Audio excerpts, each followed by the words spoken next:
माया यादव गुड़ियारी रायपुर से अपनी बात रखेंगे। जय श्री कृष्णा। सभी को मेरा प्रणाम। मेरा सवाल रीति नीति से है। पति के मरने के बाद जो नारी का श्रृंगार नाई के द्वारा उतारा जाता है वो कहाँ तक उचित है? यह एक वरिष्ठ महिला के द्वारा उतारना चाहिए, ये मेरा व्यक्तिगत विचार है।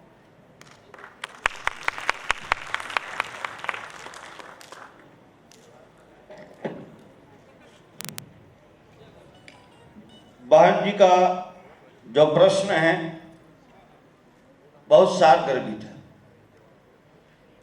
जब किसी पुरुष का पति का मृत्यु होता है, पत्नी का जो सुहाग है वो उतारा जाता है तालाब में, घाट में।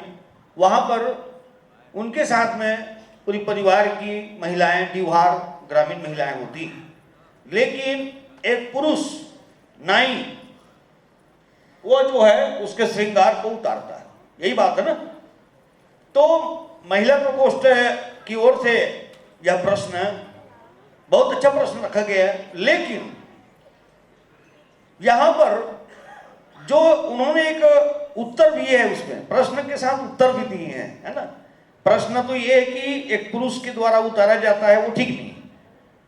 उन्होंने उसका सॉल्यूशन भी दिया है कि कोई समाज की वरिष्ठ महिला, समाज की कोई वरिष्ठ महिला यदि वो सुहाग उतारने के काम को करे तो ज्यादा अच्छा रहेगा। तो बहन जी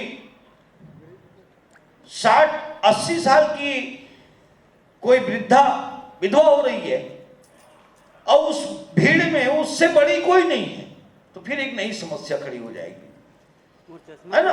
और एक और आप लोग करते हैं घाट में, मैं गया नहीं हूं लेकिन पूछा हूं आप लोगों के प्रश्न के उत्तर देने के लिए कि मैं बताया गया कि जो सुहागन औरत है, जिस समय सुहाग उतारा जाता है तो सुहागिन महिला लोग उसके मुंह को नहीं देखते हैं। ये बात सही है। उसको अलग से ऐसा करके पीछे तरफ करके उसको सुहाग को उतारा जाता है। सुहागिन महिला कभी दूसरे महिला के सुहाग उतरते हुए नहीं देखते। तो वहां पर विधवा महिला और उससे बड़ी उम्र में और विधवा हो तो आपका काम हो सकता है। ऐसा नियम में आप लोग संशोधन की मांग कर रहे हैं।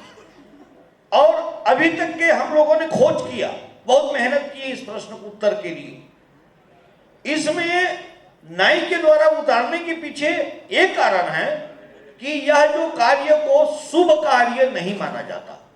और जितने छूत का काम है, जैसे नाई लोग मुंडन भी करते हैं और जितने नाहवन में गए रहते हैं तो उनके कम से कम नहानी को उनके नाखून में ऐसा एक बार स्पर्श करते हैं। एक नाई के छूने मात्र से वो छूत खत्म हो जाता है, ऐसा पारंपरिक सामाजिक मान्यता है।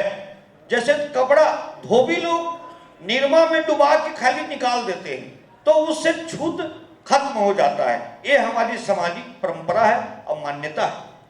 बहुत बहुत धन्यवाद। तो इस प्रकार से इस नियम को हम महासभा में जब नियमावली में संशोधन होगा तो आपकी हम इस प्रस्ताव को महासभा में जरूर रखेंगे। और यदि महासभा में इसका कोई रास्ता निकले, है ना, अब आपको मैं इशारा कर देता हूं, संतोष नहीं मिलेगा उत्तर में। अगर पुरुष के द्वारा उतारने में थोड़ा सा आप लोगों को अच्छा नहीं लग रहा है तो नाई की पत्नी भी होती है ना। एक बात कोई निर्णय नहीं है, क्योंकि मैं कभी भी अपने मन से समाज में कोई बात आज तक नहीं थोपा हूं। मेरा एक आदत है, समाज के बीच कोई प्रस्ताव रख दो, बात को रख दो, अगर समाज सर्वसम्मति से निर्णय लेती है तो वह निर्णय सही है। तो ऐसा सॉल्यूशन हो सकता है। पुरुष के द्वारा अगर ऑब्जेक्शन हो, उनकी पत्नी के द्वारा यह कार्य कराया जा सकता है। जैसे ब्राह्मण ठाकुर लोगों में ढेढ़ा ढेढ़ी नाई लोग रहते हैं, पति पत्नी, वो लोग उनके हमारे जैसे जीजा या फूफू, ये लोग ढेढ़ी रहते हैं, है ना, ढेढ़ी ढेढ़ा जीजा या फूफा।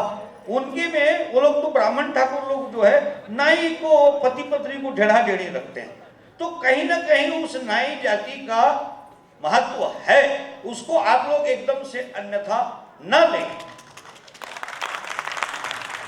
और पुरुष की जगह महिला का ऑप्शन रखा जा सकता है यदि समाज चाहे तो। बोलिए वृंदावन बिहारी लाल की। बहुत बहुत धन्यवाद।